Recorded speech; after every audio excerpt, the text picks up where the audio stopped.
క్రీస్తునందు దేవుని బిడలకు మన ప్రభువును రక్షకుడైన యేసుక్రీస్తు నామములో వందనాలు.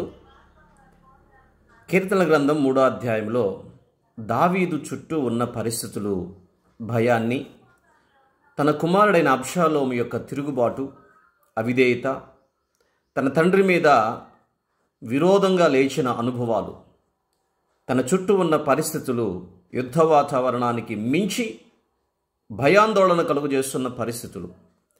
నేటి దినాలలో మన పరిస్థితులు కూడా అలాగే ఉన్నాయి. భారతదేశంలో ఉన్న పరిస్థితులు, మరి పాకిస్తాన్తో యుద్ధ వాతావరణం, మరి క్రైస్తవ సంఘాలు కలిసి ప్రార్థన చేయాల్సిన సమయం ఇది. మన దేశ రక్షణ కొరకు ప్రార్థన చేయాల్సిన సమయం. కీర్తనల గ్రంథం 3వ అధ్యాయంలో ఉన్న 4 ప్రాముఖ్యమైన అంశాలను గురించి నేను మీకు జ్ఞాపకం చేస్తూ 4 P's 4 పి అక్షరముతో కూడిన పదాలను నేను మీకు జ్ఞాపకం చేస్తాను. ఈ అధ్యాయంలో 8 వచనాలు ఉన్నాయి. ప్రతి 2 వచనాలను ఒక భాగంగా చేసి మొదటి 2 వచనాలకు ప్యానిక్ అని, 3-4 వచనాలకు ప్రొటెక్షన్ అని, 5-6 వచనాలకు పీస్ అని, ఇక చివరి 2 వచనాలకు power of prayer, power in prayer అని 4 భాగాలను మీకు జ్ఞాపకం చేస్తూ ఉన్నాను.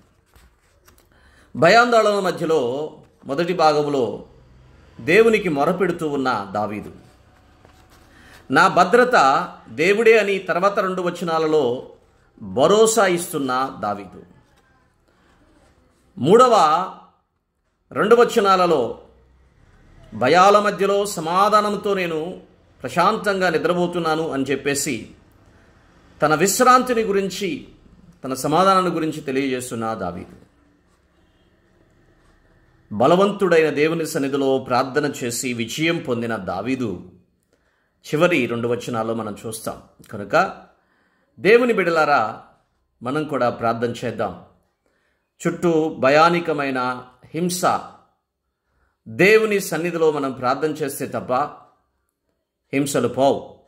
రెండోది, ఇలాంటి పరిస్థితుల మధ్యలో ఆనాడు జైల్లో, బంధకాల మధ్యలో, గోతిలో యోసేపు ఉన్నప్పుడు యోసేపు దేవుని మీద ఆధారపడి విశ్వాసముతో, నమ్మకత్వంతో మరి విజయాన్ని పొందినట్లుగా మనం చూస్తూ ఉన్నాం. దానియేలు జీవితంలో కూడా దేవుని యందు విశ్వాసం ఉంచి సింహాల బోనులో తన చుట్టూ సింహాలు ఉన్నప్పటికీ మోకరించి ప్రార్థన చేసినప్పుడు దేవుడు ఆ సింహాల నోటి నుండి తప్పించాడని దేవుని వాక్యం చూస్తాం.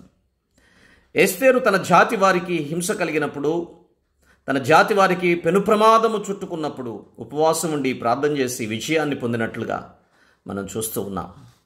పౌలు గారు, పౌలు శీలలు చెరసాలలో, బంధకాల మధ్యలో మరి వారు బంధించబడి ఉన్నప్పుడు వారు ప్రార్థన చేస్తూ, పాటలు పాడుతూ దేవుని సన్నిధిలో ఆరాధిస్తూ ఉన్నప్పుడు బంధకాలు తెగిపోయినాయి, పరిస్థితులు చక్కబడ్డాయి.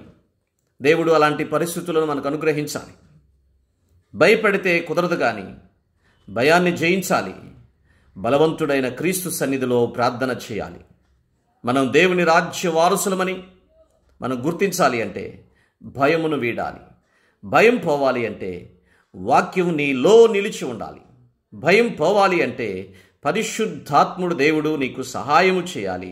పరిశుద్ధాత్మ దేవుడు తప్ప నీ భయాన్ని తొలగించగలిగిన వాడు ఎవరూ లేరు.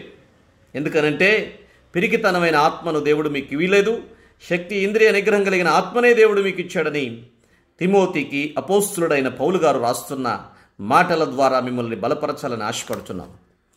భారతదేశమే కాదు, ప్రపంచ దేశాలలో ప్రస్తుతము యుద్ధ వాతావరణం కమ్ముకుంటుండగా ప్రతి యుద్ధమును దేవుడే జయించాలని యుద్ధము సమాచారం గురించి వింటున్నప్పుడు ప్రభు రాకడ సమీపించిందని గుర్తించి రాకడ కొరకు సిద్ధపడాల్సిన బాధ్యత ఉంది. పరలోక రాజ్యము సమీపిస్తుంది. మారు మనసు పొందండి, రక్షణ పొందండి. యేసుక్రీస్తు దేవునిగా అంగీకరించి యేసుక్రీస్తు రక్తము చేత మీ ప్రతి పాపము నుండి మీరు కడుక్కొని దేవుని నీతికి వారసులు కండి. దేవుని రాజ్య సంబంధులుగా మార్చబడండి. దేవుని కృప మీకు తోడై ఉండి నడిపించి సమృద్ధినిచ్చునుగాక. ఆమేన్. May God bless you. Praise the Lord. God bless you. వందనాలు.